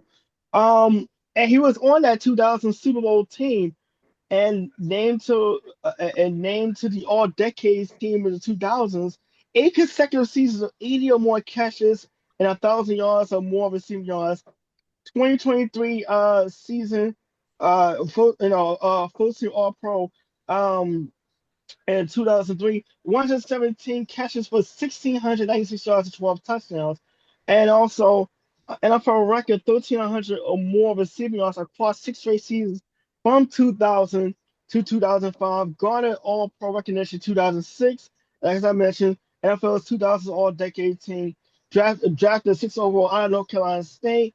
52 receptions, 788 yards, and 6 touchdowns. As a rookie. And 98, 90, and 99. 7 catches, 109, and a touchdown in the Rams 23-16 victory over the Tennessee Titans in Super Bowl 34 that famous season.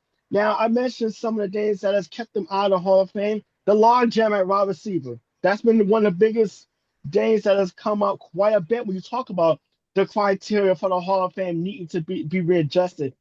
Randy Moss, Terrell Owens, who was a Hall of Fame, got in a few years ago. Marvin Harris and RJ Johnson. These are some great players, wide receiver, who either got in or still waiting for the call. At least these guys that got in. but he also played with Isaac Bruce. So, and a lot of people looked at Isaac Bruce as being the wide receiver and the go-to guy for those greatest show on turf Rams teams, and forgetting that Torrey Hall and Isaac Hakeem was also two great wide receivers who made a mark with those Rams teams. They just the argument's been he's been a system player, obviously playing with Mike Moss and that pass happy brilliant offense. Whether it was Colt Warner or Mark Bolger, that's the quarterbacks of those teams. And you also had Marshall Faulk come out in the backfield, who was Mr. Everything as far as being able to run the ball and catch out in the backfield. He also played a few years with Steven Jackson, so that's another thing that kind of put things into perspective. But then you got the strong case, the least statistics I just threw out there, the all decade recognition. He's a Super Bowl winner. His a consistency and efficiency throughout his season of putting up receiving yards time and time again. Whereas when we see has his offensive system changes sometimes, so does the production out of the wide receiver position. We see it over and over again. When you go to a different team or another coach comes in, the philosophy might change things around a little bit. Tory Hall being able to put these numbers up consistently for a decade is something that should be recognized without question. And it's just unfortunate that again gets back to the criteria and waiting around. Think about this. Roger Craig had waited 35 years. 35 years being part of those great 49er teams of the 80s and being such a huge part. He was kind of the total running back as far as being the running back who can run and catch out of the backfield. And have to wait 35 years to finally get that knock on the door to get into the Pro Football Hall of Fame. It sucks and unfortunate that a guy like Holt is kind of sitting around waiting to get in. And we get back to that argument we just had in the last segment of the criteria is something's got to be changed. Something's got to be different. It shouldn't matter that you have more than one position player getting into the Hall of Fame when we're looking at their career and the body of work as a whole. And to Anthony, to your point with Roger Craig, it shows that people who were voting on him had never seen him play, because it's not just, again, we kid Jay all the time. It's not just statistics, right? No. It's watching the guy play. It's watching that guy in big games and he was incredible, by the way, for those 49 teams. Yeah, I mean and Bill Walsh said he built his offense around Roger Craig. He goes, it wasn't Joe Montana so much. He goes, because they were a run first team. And again, yeah, he fumbled, and he's famous for fumbling in postseason. But the way that guy played, and if you watch those 49ers teams, like you said, his ability to catch the ball out of the backfield was unbelievable. And again, he's a tough runner. You have to be able to watch these guys play in their element and see how they affect games, not just look at, oh, he only got 102 yards. It means nothing. Maybe that's all they needed that game, right? I mean, and Anthony, Jay, you know this better than anybody. Sometimes a quarterback has to throw for 350 yards. Sometimes he has to throw for 110. Depends on what the rest of the team is doing. So you can't just go purely by stats. There were people all week long. Oh, he was a mediocre running back. He only averaged 3.8 yards. Who cares? It means nothing, all that stuff, unless that's all he has, unless you're just looking at it from a stats point. You have to watch these guys play games. Mm-hmm. Next year, by the way, is an insanely good class and flawed class at the same time. Gronk, Adrian Peterson, Richard Sherman, Ben. This is the people who are eligible next year. Gronk, Adrian Peterson, Richard Sherman, Ben Roethlisberger, Antonio Brown, Le'Veon Bell, Cam Newton, and then two actual outstanding citizens, and Andrew Whitworth and Eric Weddle, plus the people who weren't in last And I guarantee you, instead of a guy like Whitworth, who probably should get in, Whitworth's going to get in. I feel like that's a definite, in my opinion. If you get Gronk or Cam Newton going in, I'm never watching anything to do with that again. I can promise you, Cam's going to take a while. You can't ask me any questions. If Cam Newton gets in the Hall of Fame before Eli Manning, I'm going home. I'm taking my ball and leaving. I might do the same. I wouldn't blame you. No more podcasting for me. No, all right. Jay, Yeah. We talked about Larry Fitzgerald before. No brainer first ballot. No brainer to being a first ballot Hall of Famer. Same with Drew Brees. Yeah, and I'll warn y'all now, I'm going to throw a bunch of stats out for you, but as somebody who actually watched the guy play the game and enjoyed watching him dissect defenses at the height of his powers in Sean Payton's offense in New Orleans, I speak at it from both sides. His resume speaks for itself. He was one of the best to ever play the most important position in football. 2009 Super Bowl champ and Super Bowl MVP. 13-time Pro Bowler, 2-time AP Offensive Player of the Year, 2004 Comeback Player of the Year. Finished second in the MVP voting 4 different times. Second all time in NFL history in pass attempts, completions, passing yards, passing TDs. Third all time in completion percentage and game-winning drives. 7th all time in passer rating. When Brees retired in 2020, he was the NFL's all-time leader in career passing yards and TD passes. His now fellow, or soon to be fellow Hall of Famer Tom Brady, the GOAT of all quarterbacks, is the only reason he fell out of the number 1 spot in both of those categories. He did the bulk of it the final 15 of his 20 seasons with Sean Payton and the New Orleans Saints, where he won 142 regular season games and led 9 playoff runs, highlighted by that Super Bowl win in 2009. Brees was one of the most prolific quarterbacks of his era, leading the NFL in passing yards in a season 7 times, setting a record by throwing for over 5,000 yards 5 times, highlighted by his 5,476 in 2011, which set a new NFL record until Peyton Manning topped it by a single yard 2 years later in 2013. Here's some context about how prolific Brees was. 8 other quarterbacks have combined for the 10 other 5,000-yard passing seasons in NFL history. Remember, we're talking about an era where a 4,500 to 5,000 yard passing season was not out of the norm. Again, how the game was played in that time. Brees had 10 seasons, including 9 in a row of 30-plus TD passes, leading the NFL in touchdown passes in a season 4 times. He threw at least 1 touchdown pass in 54 consecutive games and has the NFL record for TD passes in a single game with 7. He was also the most accurate quarterback in NFL history, completing over 70% of his passes 7 times, with 5 of the 7 ranking in the top 10 best completion percentage seasons in NFL history, including each of his last 5 seasons, highlighted by a career-high 74.4% in 2018, which is still the highest single-season NFL record for completion percentage. Brees is the first Hall of Famer in Saints history, which is appropriate for the best player in franchise history and arguably the most important player in franchise history.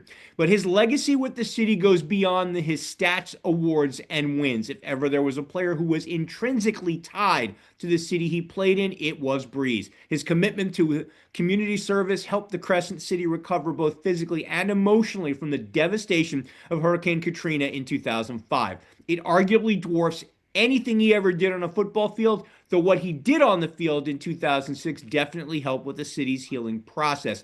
He led the Saints to the NFC Championship game that season and was named the 2006 NFL Walter Payton Man of the Year for his on-field excellence and off-field philanthropy in helping New Orleans begin to restore itself. Larry Holder, the former Saints beat writer and columnist for The Athletic, summed it up best, writing, quote, "I mean this sincerely as a New Orleans area native. Brees is one of the most important people in the history of New Orleans. And now he's one of the most deserving first ballot Hall of Famers in the history of pro football." Jay, you talked about that 2016 and how big of a big a part they were as far as the recovery from Katrina. Yep. And by the way, shout out to Marcus Colson. Obviously the His Hofstra favorite connection receiver here, back then. his favorite receiver. But I always talked about Drew Hofstra Brees. guy. Yeah, Yeah, he said that. Yeah. yeah, Hofstra. I always I talked remember about Drew Brees is the most important player of that team. Steve Gleason is probably the most symbolic because you think about that punt block. And they made Yeah. stats and everything. And He to was the see heart that, and soul of that team. yeah, and to see that city kind of rally around that team. And yeah, they came up short in the NFC Championship game, lost the eventual NFC Championship Chicago Bears and so the field. But to see that team the city kind of rally around that team, it reminded me of after 9/11. It didn't matter if he was a Met fan or a Yankee fan. When the Nope. Yankees were in the World Series, New York rallied around that team. You Yep. know, when they were making that run, and for a brief moment, they became America's team because they were the team that was representing the city of New York, Yep. regardless if you love to hate them, and to see that team from 2006 really kind of set the foundation to what became the Super Bowl championship team in 2010. Hmm. I think those that was probably the most important season for that franchise. When you think about the team being displaced and playing in Displaced to San LSU, Antonio for the and year even San before. Antonio the prior season, and just so many things that was going on. And obviously the 20th anniversary of Katrina not too long ago just passed. When you see all that, and I talk about that from the sports perspective, yes, the sports and real life always blend together, and this is one of those cases where it was never just about sports. It's Nope. always about real life and how those two blend together, and how a community can rally around a sports team to kind of get through some of the toughest of circumstances. And in 2016, it's a big symbolic, a very symbolic of that. And Drew Brees it was such a huge figure, and it's so important to that team and to that cause. It's one of the situations where a team transcends the field in which they play on to become something more than that in a time of need for a city that desperately needs something to rally around to allow them to escape the sadness and the despair and the struggles of putting lives and a city back together. And Breeze and Colson and Gleason and all those guys gave New Orleans people of that city something to hold on to while they got their lives back together. And the one thing that's interesting, I'm going to bring this back to a football perspective and Breeze's career for a moment. We mentioned Tom Brady, drafted by the Patriots, developed by the Patriots, flourished with the Patriots. Peyton Manning, flourished with the Colts. Denver was really just his second act. You mentioned all of the greats. Breeze was a Charger to start his career, and he was a good Charger, but when he injured his shoulder in 2005, which is, by the way, an injury that still, to this day, officially makes him only throw left-handed for the rest of his natural life. That injury, he was going into free agency. He had signed a franchise tender in 2005. Miami could have easily had this guy. New Orleans Yep. took the chance on him, and the rest is history. By the way, Brees is one of the most durable quarterbacks in NFL history. He's only missed 15 possible starts in his entire career. So, needless to say, Miami done fucked up in that situation. Mm. All right, so for our last, I kind of changed it on the fly because we were talking about people and everybody else didn't make the Hall of Fame, and it's kind of funny because two we talked about first ballot Hall of Famers. Two people who should have been first ballot Hall of Famers who had to wait until their second year is Luke Kuechly, who is very deserving in the Hall of Oh Fame, yeah. second youngest ever to be inducted into the Hall of Fame, and our next player, Adam Vinatieri. And yes, we know Anthony is a big hater of kickers. We've talked about this on this show. We have built segments around Anthony's hatred of kickers, but this is the biggest, the best kicker of all time, the best scorer of all time. 24 seasons in the league. Yep. 10 with the Patriots, 14 with the Colts. There was a run of 4 Super Bowls in 6 years with Adam Vinatieri being the primary kicker. This is a league where a kicker will be cut if you miss 4 field goals over a season or miss 3 field goals in the span of 2 games. Vinatieri, obviously legendary kicks. Snow Bowl, the tuck rule game. He makes a 45-yarder in the snow and then to go to overtime and then just casually makes a 29-yarder in overtime. He's kicked 2 game-winning Super Bowl field goals in a 3-year span. The buzzer beater, a 48-yard field goal in Super Bowl 36, the 45-yard field goal in Super Bowl 38. Might have been a little bit shorter, but still, these are clutch kicks that happened. The longevity is there. Vinatieri is the NFL's all-time leading scorer with 2,673 points. No NFL player in history has more regular season field goals than Vinatieri's 599. He hit 44 consecutive field goals between 2015 and 2016 with the Colts when he was in his late 30s.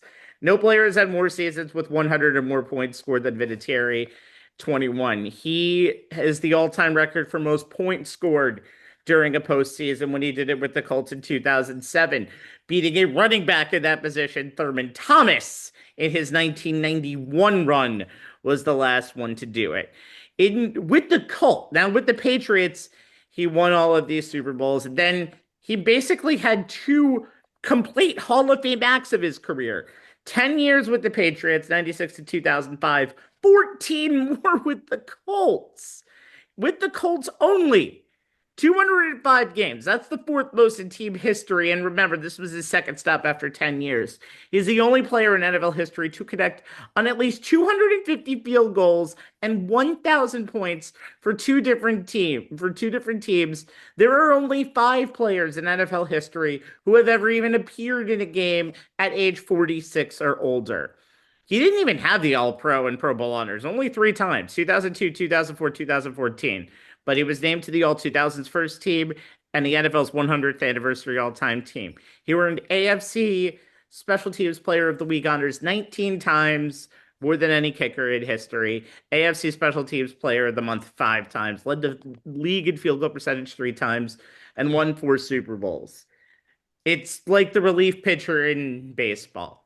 We're only going to induct you if you were just far and away the best, the GOAT at your position. And needless to say, in a year where Belichick didn't get into the Hall of Fame, Robert Kraft didn't get into the Hall of Fame, at least one of the, and I'm not kidding, pillars of the Patriots organization and truly the NFL in the years 2000 to 2020, Adam Vinatieri rightfully has his spot in Canton. And damn, he also looks like he's 10 years younger than the 53 years old he currently is. Anthony, you might hate kickers with a few exceptions.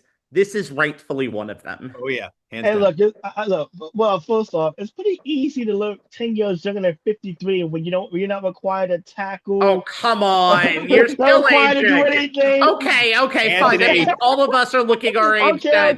if we're not required to tackle. All right. Seriously. All right, but look, yes, I have to. Yes, I do make exceptions to the rule, and yes, Adam Vinatieri is definitely it is an exception to the rule. I mean, look, when you win 2 Super Bowls on game-winning kicks, and then be such a big part of another Super Bowl run with another team, that says a lot. I mean, he's one of the all-time NFL scorers when you think about field goals and extra points. Like I said, I have no complaints about Adam Vinatieri getting in because he's probably the one kicker that I would literally push for as far as Come on now. getting into the Hall of Fame. Hey, look, I talked about this show. I make my receptions with Matt Barr and Lawrence Hines. Obviously, kickers who won Super Bowl for the Giants, but we're not talking about the Giants so much in this segment. But yes, Adam Vinatieri is definitely a guy that I would swallow my pride as far as wanting him as a teammate if I needed a kicker to go out and win a game. But yeah, I mean, Rabbi, you pretty much said it all. I mean, the guy is well deserving. If he wasn't going to get on first ballot, he was going to get in at some point. But I'm happy to see him definitely get into the Hall of Fame this year without question. Yes, sir. By the way, this part of the program has been sponsored by Tab, the drinker of all kickers out there. All right, so you know the drill. Wouldn't be a Super Bowl show without the predictions of the 60th big game. In honor of the 3rd Super Bowl, where both head coaches are named Mike, 32, and unfortunately for Jay, 45. The Steelers hired the head coach that lost the last Super Bowl that they were in against. Yep. It's time for predictions, sure to be wrong. For the first time in 22 years, we have a Super Bowl between 2 teams who weren't even in the playoffs a season ago. We have 14 teams now. Basically, half the league makes it. All right. Joe, do what you Oh, I get want to when you go get to when we first. get to you. But Ant, you start. Winner, score, and if you're bold enough to say that the MVP won't go to the winning quarterback. All right. Well, first off, to get things out of the way, because Rabbi and I, in the last 20 minutes, if you're watching on YouTube, we both had our fur babies kind of invade the show a little bit. So I will bring up the Puppy Bowl. And yes, Team Fluff will repeat as champions. I think so And too. my Yeah. and my MVP is going to be Showgirl. That's a Chow Rockwell combination. Has my my MVP most valuable puppy. But Sean, as are you far listening? We're looking forward to your rebuttal in the group chat. Yes, Sean, I'm taking an over under on this one. But as far as the actual Super Bowl, or as my niece has called it, the Benito Bowl, but that's another conversation for another day. I'm gonna go Seahawks 28, Patriots 24, and I think Sam Darnold goes to 300 yards because he just may have to in this game. And he will be the Super Bowl MVP. All Hmm. right, Joe. Do what you want. Seattle 33, Patriots 10. Ooh, Drake a May throws two wipeout. interceptions and fumbles once, and Sam Darnold by default is the Super Bowl MVP because nobody has any brains to vote for anybody but the quarterback. Jay, go ahead. Um, I'm gonna go in Especially reverse. Collinsworth and Tirico There picking you it. go. I'm gonna go Seattle. I'm gonna go 21-17, and I am gonna do a little contrarian pick here for game MVP, and I'm gonna go Jackson Smith-Njigba. Now, I've been talking up what the Patriots could be this season from when they first hired Mike Vrabel, who I talked about as a great hire on our coaching carousel segment, and last year's Super Bowl show, to them being my team most likely to exceed expectations this season, though I didn't see them winning 14 games in the AFC East. Back on our kickoff show in September, all the way to them being my surprise AFC team on our NFL midseason report show. But in my opinion, and for all the reasons Joe and Rabbi detailed in their preview, the Seattle Seahawks are the most complete team in the NFL, and they have more talent across the board than the Patriots on both sides of the ball. Sam Darnold has had a redemptive season doing what the Seahawks have needed him to do when called upon to make the throws in the big plays to win games with a plethora of playmakers at his disposal. He needs to continue to do that against the pressure packages New England will bring while avoiding the turnovers that can be his Achilles heel at times in big games. JSN, my pick for game MVP, who also gets my vote for NFL Offensive Player of the Year. He's Darnold's number one playmaker, and he's flat out uncoverable, even by the Patriots' Christian Gonzalez, who is one of the better cornerbacks in the NFL. Add in veteran wide receiver Cooper Kupp, who hometown kid, who moves the chains in the passing game and moves defenders in the running game to help spring running back Kenneth Walker. Tight end A.J. Barner, who's been big in the red zone. All 6 of his touchdown catches have come there. Wide receiver, kick returner Rashid Shaheed takes the top off of pass coverage and absolutely destroys kick coverage. And you pair them with Mike McDonald's number one ranked dark side defense, and you have a team that checks almost every box for a Super Bowl champ. Okay, so I originally was kind of going in Joe's thinking that this is going to be a blowout, no question about it. And I think, but then I kind of thought to myself, you know what? In these type of games, there have been every Super Bowl since 2000, I want to say five, no, 2001 when the spread is no, yeah, every Super Bowl since actually 2002, when the spread is 4.5 or more. Rams minus 14, Patriots won outright. Patriots minus 7 in Super Bowl 33. I mean Super Bowl 38. Patriots did cover, but didn't cover, but they won. Super Bowl 39. Patriots minus 7. Patriots didn't cover, but they won. Patriots minus 12 in Super Bowl 42. Obviously, you know what happened. 2009, Steelers minus 7. Steelers didn't cover. They won. 49ers were a 4.5 point favorite in Super Bowl 47. 49ers lost. Panthers were a 5 point favorite in 2016. Panthers lost. Rams were a 4.5 point favorite in 2022. Rams covered, didn't cover, but they won. All that being said, Patriots being a 4.5 point favorite is underdog is not shocking, but you know what? the more that I think about this game, the trends seem to be there. There's a reason why Drake May was one undeserved Josh Allen first place vote away from being MVP of this game. There is a reason why Sam Darnold will eventually regress to the mean when it comes to this game. Now, I could be completely wrong. Seattle could easily have a blowout potential of this game, and I truly think that Seattle wins this game. They blow out rather than win a close game because Seattle doesn't do the greatest of jobs in close games unless it's against the Rams. So you know what? I'm bucking the trend. Patriots 21, Seahawks 16, and not only am I going to crazily buck the trend, Super Bowl MVP is going to be a defensive player, and Christian Gonzalez is going to get 2 interceptions on Sam Darnold. And then we're going to ask a lot of questions about Sam Darnold after the game. And the Patriots are going to be the winningest Super Bowl franchise in history. Again, I think I just threw up in my mouth a little bit more. I think every Jet fan in the world just grabbed a bucket next to them is kind of bury their heads in it at this point. If they either that or they're threatening to string my partner up by his entrails. Well, But it's good that we didn't all pick the same team. Otherwise, we would have had that college game day thing where it said the same team all the way across the board. Oh yeah, yeah. I know how to save the graphic. Trust me. Like, I would like to say thank you for joining us this football season one more time for Mr. Joe Tufaro. Please join him and myself one more time on this Monday. Official Review Podcast on Facebook and TikTok. That'll be Hopefully we have not a lot to discuss. We'll see. For my 2 cohorts here, Jay Kaplan and Anthony Strait, I'm Steven Rabinowitz, who's glad Green Day was announced to play the Super Bowl opening ceremony Sunday night, where you would have had Bad Bunny puns that everybody would have noticed. Like and subscribe to our pages, facebook.com/onthesportslines, where you can watch us live, youtube.com/onthesportslines on demand. And if you like to not watch, but do this odd thing called reading, Jay? Our Twitter handle is at ONTH Sportslines, where you'll find a link to each new show, like this one, along with tidbits and nuggets from the world of sports that we think are worth your time to check out. The commercials that aired during the Super Bowl have become as synonymous with the NFL's biggest event as the action on the field and are as debated in the aftermath almost as much as the game itself. This week, I've posted a link to a story by Jake Seeley of The Athletic, where he takes a look at the top 10 commercials slated to air during the game and a few more deserving of honorable mention in his opinion. Some will make you smile, others will make you laugh your ass off, and there will be a few that will make you just shake your head.